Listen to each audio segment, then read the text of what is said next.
Men should not play sports against women. I'm not going to get into all the bullshit that's going on out here in the world today. If anybody thinks that, I think they're stupid.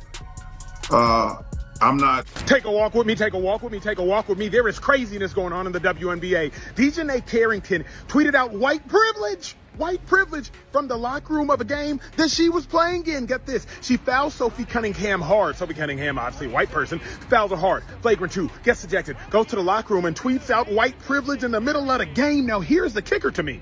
A flagrant 2 has to be contact that can lead to an injury that looks excessive. DiJonai, it was about as excessive as possible. If there was any evidence of there being white privilege, this was not it. But I'm never going to think it's all right for men to play sports against women. And I don't even think that's controversial. That's the thing that's funny. Like some of this stuff make, like when you see these debates on television, I'm like, yeah, men shouldn't play sports against women. I'm done. I don't want to hear you try to explain it to me. No, I don't want to hear it. I'm not going to argue with you. Men shouldn't play sports against women. I'm done. There's a lot of we can argue over. August 8th, 2026. A basketball court. A moment that would ignite the entire sports world. What happened in those first 3 minutes of a game between the Chicago Sky and Indiana Fever wasn't just a foul, it was a catalyst. A single play that exposed everything wrong with how one player was being treated and everything right about how one player was handling it.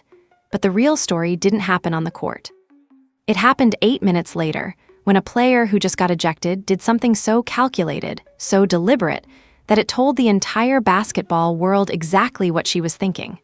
Charles Barkley, the most brutally honest voice in sports, had finally seen enough. And when he spoke, the entire league trembled. This is the story of what happened, why it happened, and what it means for the future of women's basketball. But first, you need to understand the foul that started it all. The first quarter of the Chicago Sky versus Indiana Fever game was supposed to be just another matchup in the WNBA season.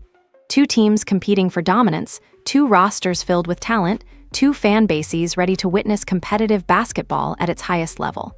But barely 3 minutes into the game, everything shifted. Sophie Cunningham had possession and was heading toward the basket. This wasn't a contested layup or a difficult shot.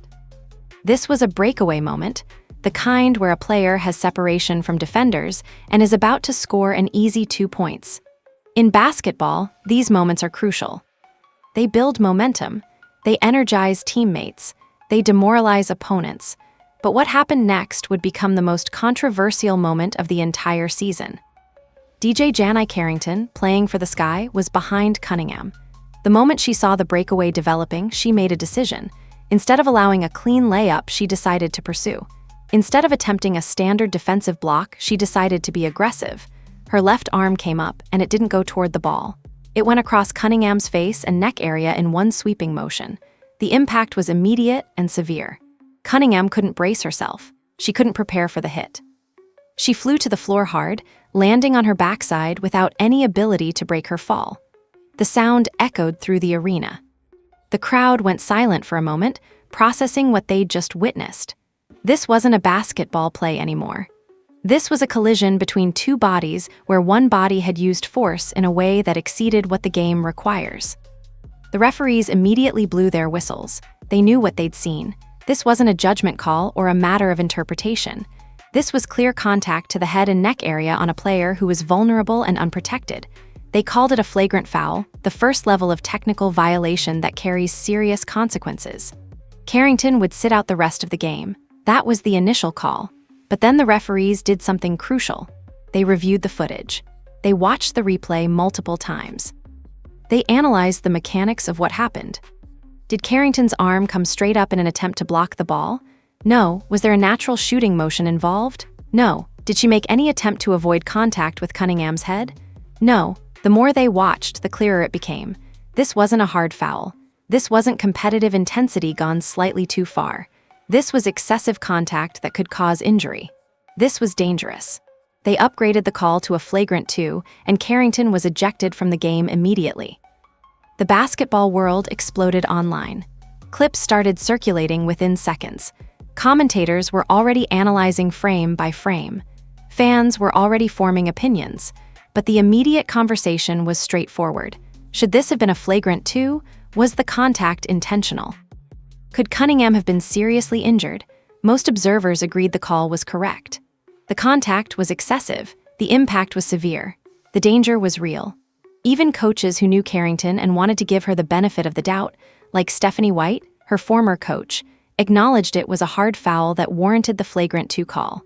But what made this moment different from 1,000 other flagrant fouls that happened throughout basketball history wasn't the foul itself. It was what happened next. Because 8 minutes after being ejected from the game, after watching Cunningham get checked by medical staff, after seeing her own teammates and security trying to manage the aftermath of her actions, Carrington did something that transcended basketball entirely. She took her phone, she opened social media, and she posted something that would reshape the entire conversation around this incident, transform it from a sports story into something much larger, and reveal exactly what she believed this foul was really about. That moment, that 8-minute window between ejection and response, would define the entire 2026 WNBA season and prove that sometimes actions off the court speak louder than anything that happens within the lines. To understand the full magnitude of this incident, you have to slow everything down and look at it frame by frame. Because the more closely you examine this play, the more obvious it becomes that this wasn't a heat-of-the-moment accident or a natural consequence of physical basketball. Sophie Cunningham was sprinting toward the basket at full speed. She had separation from defenders. Her path to the layup was clear. Her footwork was set. She was about to convert a straightforward scoring opportunity. This is the most vulnerable moment for a defensive player because the offensive player isn't looking at you, they're locked in on the basket. They can't adjust. They can't prepare for contact. They're committed to their movement. Carrington came from behind, chasing the play. She was several steps away from Cunningham when she first started her pursuit. Now, here's where it gets important. When you're chasing down a breakaway layup in basketball, you have options. You can attempt to block the shot cleanly, reaching straight up past the shooter's arm. You can try to contest the shot, putting your hand in the shooter's vision without making contact. You can attempt to deflect the ball away from its intended path. All of these are legal, standard defensive moves. They're taught at every level of basketball. They're how the game is supposed to be played. But Carrington didn't choose any of these options. Instead, she extended her left arm and brought it down in a sweeping motion across Cunningham's face and neck. This isn't a basketball motion. This isn't something that happens naturally when you're trying to block a layup. A blocking motion comes from below and goes upward. This came from the side and went across. Her elbow extended. Her arm had momentum. Her follow-through was complete. And the contact point wasn't the ball, it was Cunningham's face and neck area. The impact was severe enough that it knocked Cunningham off balance entirely. She couldn't complete her footwork. She couldn't adjust her body position. She crashed to the floor hard, landing directly on her backside without any ability to brace the fall with her hands or arms. Here's what makes this moment so significant from a medical perspective. When you fall backward without breaking your fall, you're at risk for serious injury. Your spine absorbs the impact. Your head could hit the ground. Your tailbone could be fractured. Your back could be injured. Cunningham was fortunate that the damage wasn't more severe, but that wasn't because Carrington was careful, it was pure luck. The officials reviewing this play understood the danger immediately. They saw the force. They saw the contact to the head and neck. They saw the reckless nature of the action. They understood that even if Carrington didn't intend to injure Cunningham, the action was excessive enough to warrant ejection. A flagrant 2 is defined as contact that can lead to injury and appears excessive. This fit perfectly. There was clear contact. There was obvious excess. There was real danger. The call was correct, and most observers in the basketball community agreed. Even people who are sympathetic to Carrington acknowledged the flagrant 2 was the right call. But what happened next changed everything about how people would interpret this play. Because sometimes, what a player does after a controversial moment reveals more about their intent and character than the moment itself. And in the 8 minutes between her ejection and her social media response, Carrington would answer a question that everyone was asking. Was this a hard foul between competitors, or was this something else entirely? Was this about basketball, or was it about something much deeper? The answer she gave would shock the sports world. Cunningham was still on the court, getting checked by medical staff. Her teammates were pulling her away from Carrington as emotions ran high. Security was managing the situation. The atmosphere in the arena was tense and chaotic. The Indiana Fever were trying to regain their composure and continue the game without their teammate, who would likely sit out the rest of the quarter recovering from the hit. The crowd was buzzing with conversation about what they'd just witnessed. The referees were moving on to the next possession, ready to resume play. Everything was in that liminal space between incident and continuation. In that moment, when focus was still on the court, when Cunningham was still processing what had happened to her body, when the game was trying to move forward, DiJonai Carrington was in the locker room and she had her phone in her hand. 8 minutes after being ejected, she posted on Threads, "White privilege at Indiana Fever." That's it. 2 words and a team name. But those words would become the most significant statement of the entire 2026 season, because this wasn't a random thought. This wasn't an emotional outburst that she regretted immediately. This was a calculated message sent publicly, tagged directly at the Indiana Fever organization, while the game was still happening, while Cunningham was still recovering, while everyone was still processing the incident. And the message she chose to send revealed everything about what she believed that foul was actually about. Think about the timing for a moment. Carrington got ejected. She went to the locker room. She had time to sit down, open her phone, navigate to Threads, type out a message, and post it publicly. This wasn't a knee-jerk reaction. This wasn't something she did in a moment of passion without thinking. This required intention. This required deliberation. This required her to decide, consciously, that she wanted to make a public statement about race in the middle of a basketball game while her victim was still on the court being evaluated by medical personnel.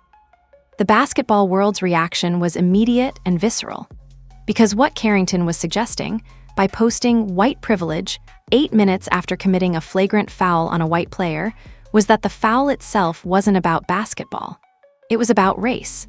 It was about her beliefs regarding how white players are treated in the league. It was about her conviction that Cunningham receives advantages that other players don't. And she was making this statement at the exact moment when she was being held accountable for dangerous play. Analysts started dissecting this immediately. One commentator pointed out the obvious logical problem: you are the one who fouled her. You are the one who got ejected. What does white privilege have to do with you committing a flagrant 2? Another said, everybody knew she was going to go to Threads the second she got ejected. The consensus was clear. This wasn't a genuine expression of concern about systemic issues. This was deflection. This was an attempt to reframe her own actions as a response to racial injustice, rather than simply a dangerous play that warranted discipline. But there was something even more significant happening here. By posting this message and tagging the Indiana Fever, Carrington was making a statement that went beyond the individual play. She was saying that the refereeing decision, which even her own former coach acknowledged was correct, was somehow connected to Cunningham's race. She was suggesting that the league had acted with bias in ejecting her. And she was doing this while the entire basketball world was watching, while clips of the play were going viral, while there was still an opportunity for her to take responsibility for dangerous play. Instead, she chose confrontation. She chose accusation. She chose to transform herself from a player who committed a reckless foul into a victim of systemic racism. And the crowd's reaction told her something important. Some people were going to believe her version of the story. This foul didn't happen in a vacuum. To understand why this moment became so explosive, you need to understand what had been happening in the weeks leading up to August 8, 2026. Because the tension between Sophie Cunningham and elements of the WNBA community didn't start on that date. It started much earlier, when Cunningham made statements that became controversial among certain players and fans. Cunningham had spoken publicly about her beliefs regarding transgender athletes and women's sports. She had stated clearly that she believed men should not play sports against women. She had explained her reasoning in terms of chromosomal advantages and biological differences. She had done this in interviews and on social media, knowing full well that it would generate debate, and she had stood by those statements even as backlash began to build. Some players responded with criticism. Some fans became hostile online. The Indiana Fever organization found themselves at the center of a culture war debate that extended far beyond basketball. Cunningham's comments became political. They became personal. They became the kind of thing that divided locker rooms and online communities. Here's what's important to understand. Sophie Cunningham wasn't attacking anyone. She wasn't making inflammatory statements for attention. She was expressing a viewpoint that millions of people share about sex-based categories in sports. But in the current environment, expressing that viewpoint, even thoughtfully, even respectfully, made her a target for a certain segment of the WNBA community. And that context is crucial to understanding what happened on August 8th. Because when Carrington brought her arm across Cunningham's face, when she got ejected, when she posted white privilege, 8 minutes later, all of that happened against the backdrop of Cunningham being a controversial figure in the league. All of that happened because Cunningham had dared to voice an opinion that made her unpopular with certain players and fans. The foul might have been about blocking a breakaway layup on the surface, but the posting of white privilege suggests it was about something much deeper. It was about sending a message to Cunningham. It was about demonstrating that there are consequences for saying the things she said. The environment at the Chicago Sky Arena that day was hostile toward the Indiana Fever. When Carrington was ejected, when she walked toward the locker room, the home crowd cheered. Let that sink in for a moment. A player committed a dangerous foul that could have seriously injured an opponent.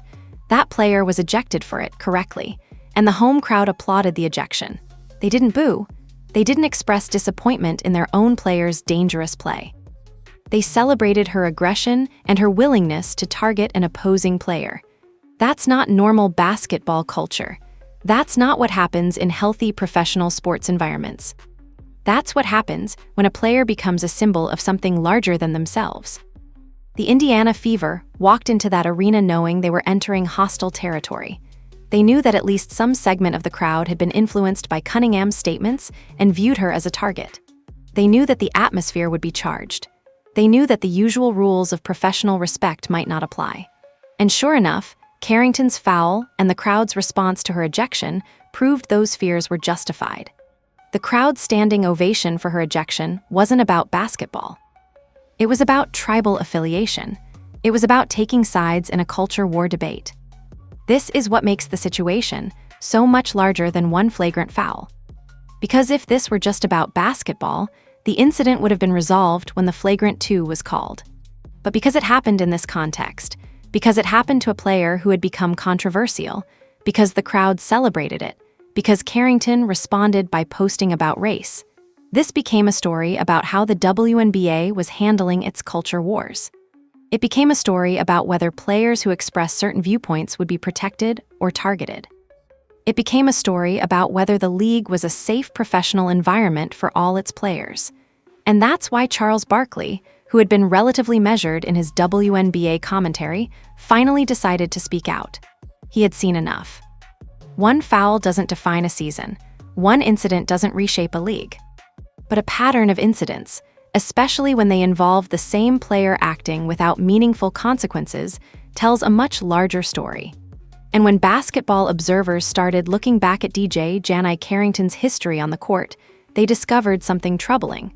This wasn't the first time she'd crossed a line with dangerous play. Rewind to 2024. The Chicago Sky were playing against Caitlin Clark and the Indiana Fever. Clark was having an exceptional rookie season, living up to the hype that had surrounded her entry into the WNBA. She was generating excitement, drawing fans, and establishing herself as a transformative player for women's basketball. But she was also becoming a target for some players who resented her profile, her success, or her star power.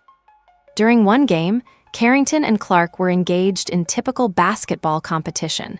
And then Carrington made a move that went beyond typical competition. She poked Clark directly in the eye. The play went viral immediately. Every fan of Caitlin Clark saw it.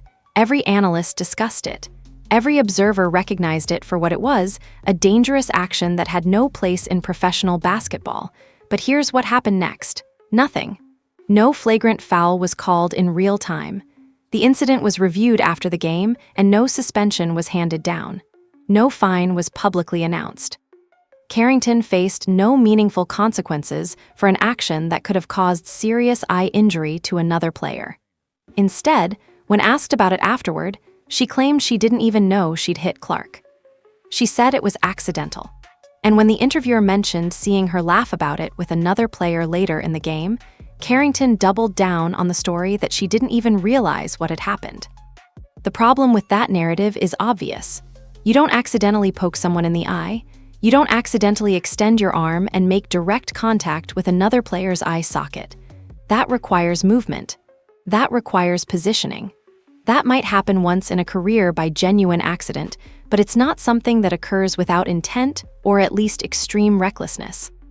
And when Carrington claimed not to remember hitting Clark, when she claimed not to know it had happened, she was essentially saying that she played with such recklessness that she didn't even realize she was making dangerous contact with other players. That's not a defense. That's an admission of a different problem. But the league accepted her explanation, or at least failed to punish her for it. No suspension. No significant fine. The incident was resolved with minimal consequences. And here's what's crucial. Carrington learned something from that experience. She learned that the WNBA wasn't going to aggressively punish dangerous play, especially if she provided a plausible deniability narrative. She learned that she could get away with actions that crossed the line, as long as she had a story to explain them. Fast forward to August 8, 2026, 2 years later. Carrington is facing Cunningham, a player who has become controversial for her public statements. The game is in a hostile environment toward the Indiana Fever, and Carrington commits another dangerous foul, this time in front of thousands of people and on national broadcast. This time, the foul is so excessive, so obvious that the officials can't ignore it. She gets the flagrant too. She gets ejected. But crucially, she doesn't apologize. She doesn't claim it was an accident. She doesn't say she didn't realize what happened. Instead, she goes to social media and posts about white privilege. She's learned that accountability isn't coming, so why bother pretending the foul was unintentional? Why not just own it and reframe it? The connection between these two incidents is undeniable. In 2024, Carrington tested the WNBA's tolerance for dangerous play and discovered it was high. She learned that she could commit reckless actions and face minimal consequences. She learned that the league wasn't going to aggressively police player safety in cases where she provided a narrative. And when she faced Cunningham in 2026, armed with that knowledge, she was willing to test the boundaries again. Because she already knew what the worst-case scenario was: ejection from a game. And in that moment, getting ejected while proving a point seemed worth it to her. This is what happens when a league fails to establish clear consequences for dangerous play. Players push boundaries. Standards decline. The game becomes less safe. And talented players like Carrington, who could compete at the highest level through skill and intensity, instead become known for recklessness because nobody stopped them when they first crossed the line. The WNBA had an opportunity to address this in 2024. They chose not to. And on August 8, 2026, that choice had consequences. Charles Barkley has spent his entire post-playing career saying what the comfortable voices in sports media will not say. He called Caitlin Clark's treatment in the WNBA terrible before mainstream sports networks would put that word on television. He said she deserved every bit of attention she was receiving. He looked at the All-Star voting scandal, where Clark wasn't selected despite statistical evidence, and said the embarrassment belonged entirely to the WNBA. He has positioned himself as the voice of brutal honesty, willing to acknowledge uncomfortable truths about the league that others shy away from. But even Barkley had been relatively measured in some of his WNBA commentary. He acknowledged the excellence of players. He praised the athleticism. He understood that the league was doing remarkable things in terms of visibility and quality of play. But on August 8, 2026, looking at Carrington's foul, her ejection, and her social media response, Barkley reached a breaking point. And when he spoke about what he'd witnessed, his frustration was profound. "That is not competitive basketball," Barkley said. "That is not toughness. That is not a physical game played hard. That is a player who poked Clark in the eye in 2024, took a swing at Cunningham's face in 2026, got the right call for once, and then made it political before Cunningham had left the court." Those sentences contain everything about Barkley's analysis. First, he separates what Carrington did from legitimate competitive play. This isn't a disagreement about the intensity of women's basketball or whether the game should be physical. This is a statement that what Carrington did transcended normal basketball entirely. Second, he connected the two incidents, establishing a pattern of behavior that extends beyond a single moment. Third, he acknowledged that the flagrant 2 was the correct call, giving credit to the officials for making the right decision. And fourth, he condemned the social media response as the moment when competitive action became calculated political statement. Barkley then went further, explaining what truly bothered him about the entire sequence of events. A flagrant 2 has to be contact that can lead to an injury that looks excessive, he said. TJ, it was about as excessive as possible. If there was any evidence of there being white privilege, this was not it. This is the logical core of Barkley's argument. He's saying that if Cunningham received unfair advantages because of her race, those advantages clearly weren't protecting her from getting hit in the face during a basketball game. If anything, her statements about transgender athletes had made her a target, not protected her. The idea that she benefited from white privilege in that moment is logically incoherent. She was the vulnerable player being struck. She was the one who got fouled. She was the one who needed protection and didn't receive it until after the damage was done. That is not competitive frustration, Barkley continued. That is not a heat-of-the-moment mistake. That is a deliberate, calculated public statement that told the entire basketball world exactly what DiJonai Carrington thinks the foul was about. And here's where Barkley's analysis becomes most damning. He's not just criticizing the foul. He's not just criticizing the post. He's saying that the post proves the foul was premeditated, or at least that Carrington believes she was justified in committing it. If she thought she'd made an accidental basketball play, she wouldn't need to justify it on social media. If she thought she was simply being physical and competitive, she wouldn't need to frame it as a response to systemic racism. The fact that she posted what she posted proves, in Barkley's view, that she knew what she'd done was wrong and was attempting to reframe it as justified. When asked about discipline, Barkley pulled no punches.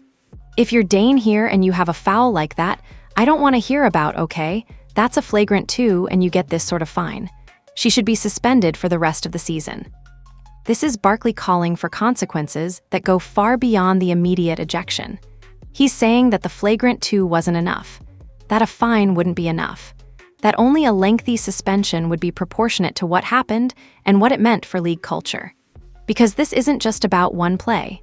It's about establishing whether the WNBA is going to tolerate targeting of specific players, whether the league is going to allow one player's controversial statements to become a justification for dangerous play, whether the environment that produced the crowd cheering for an ejection is going to be permitted to continue.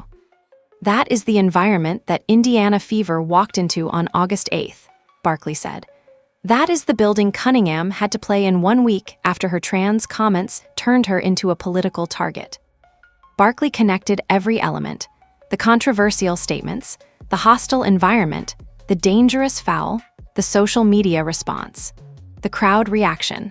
All of it together painted a picture of a league that was losing control of its culture. And he made clear that he believed the responsibility for fixing that lay with the league itself, not with individual players like Cunningham who were being targeted. The incident on August 8th, 2026, was never just about one foul. It was a symptom of something much larger that had been developing throughout the 2026 WNBA season. The targeting of Indiana Fever players, particularly those associated with Caitlin Clark, had become a pattern.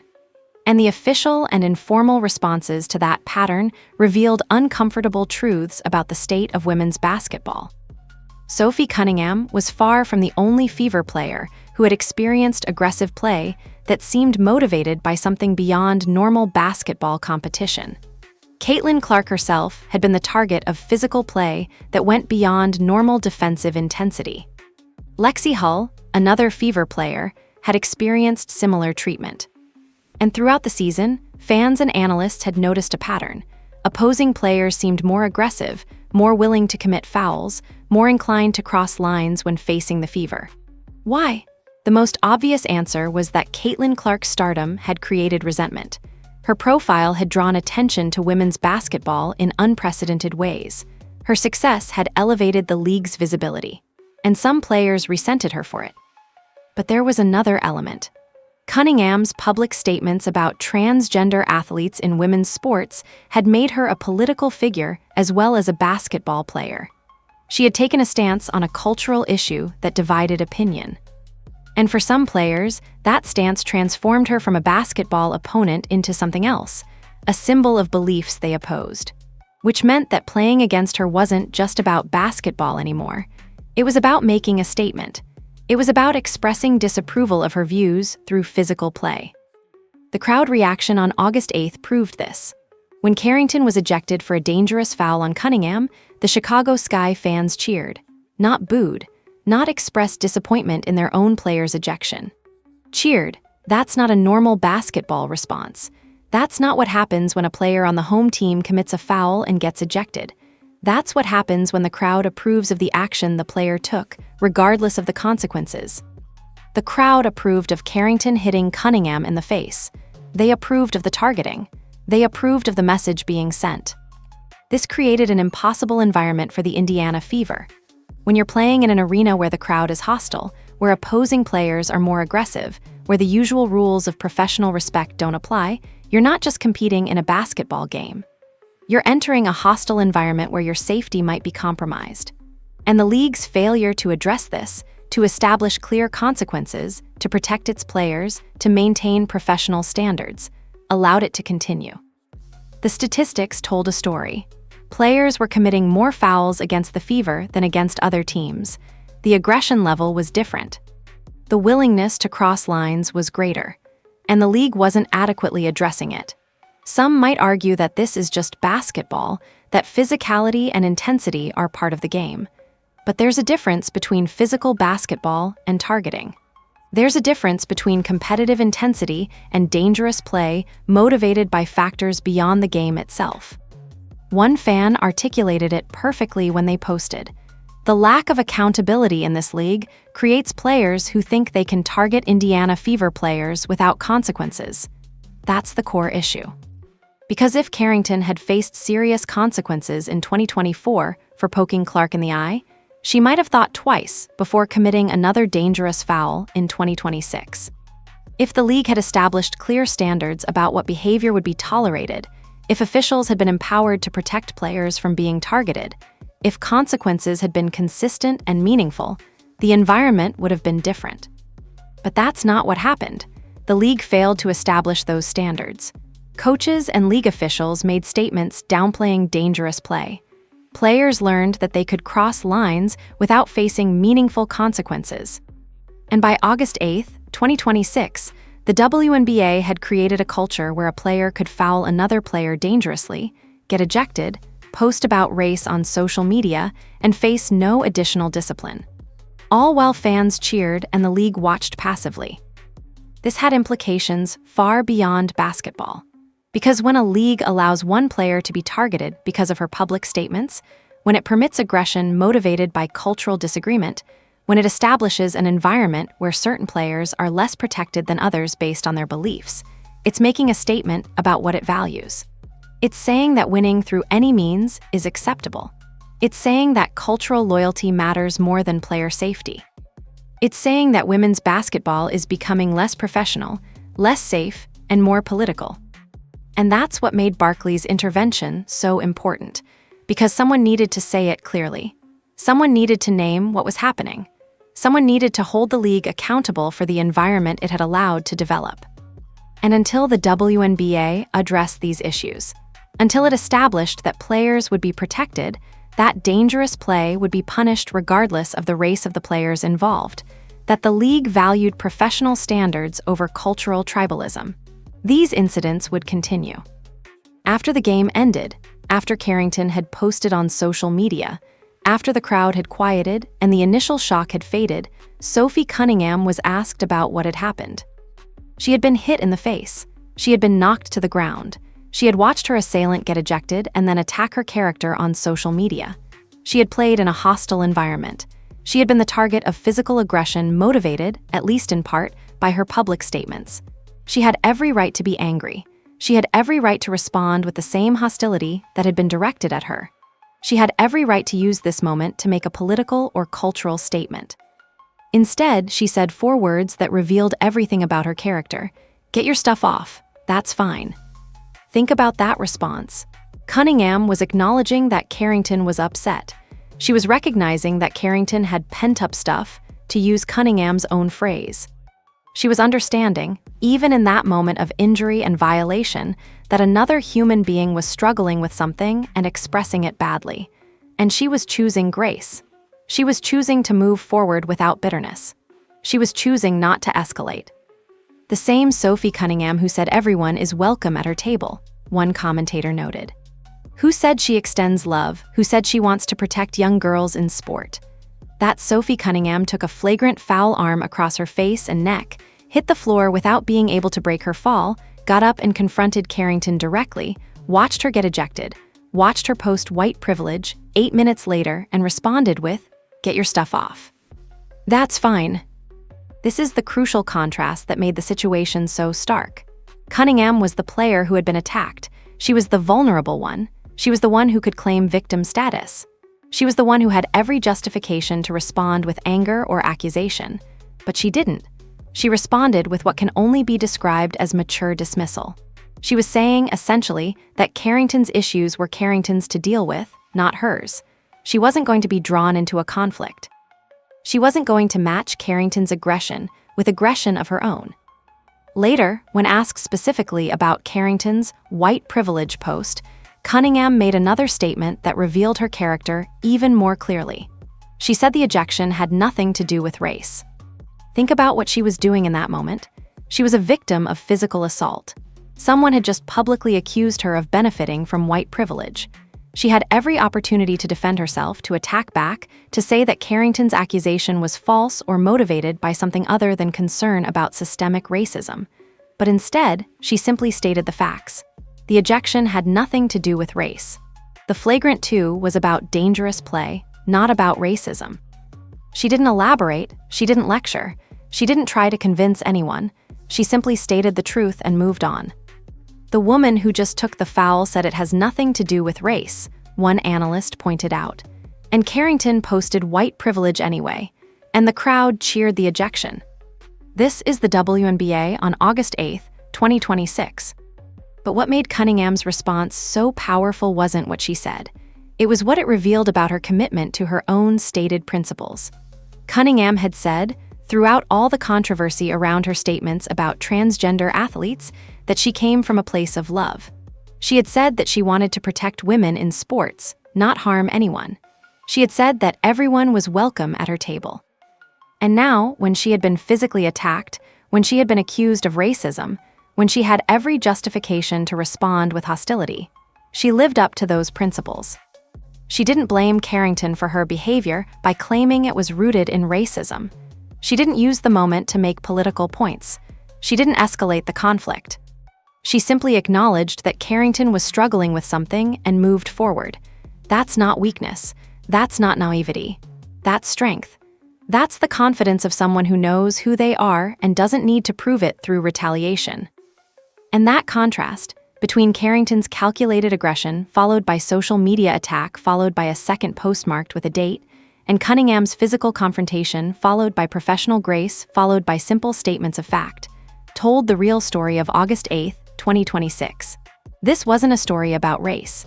It was a story about character. It was a story about how 2 players, when confronted with a difficult situation, chose completely different responses.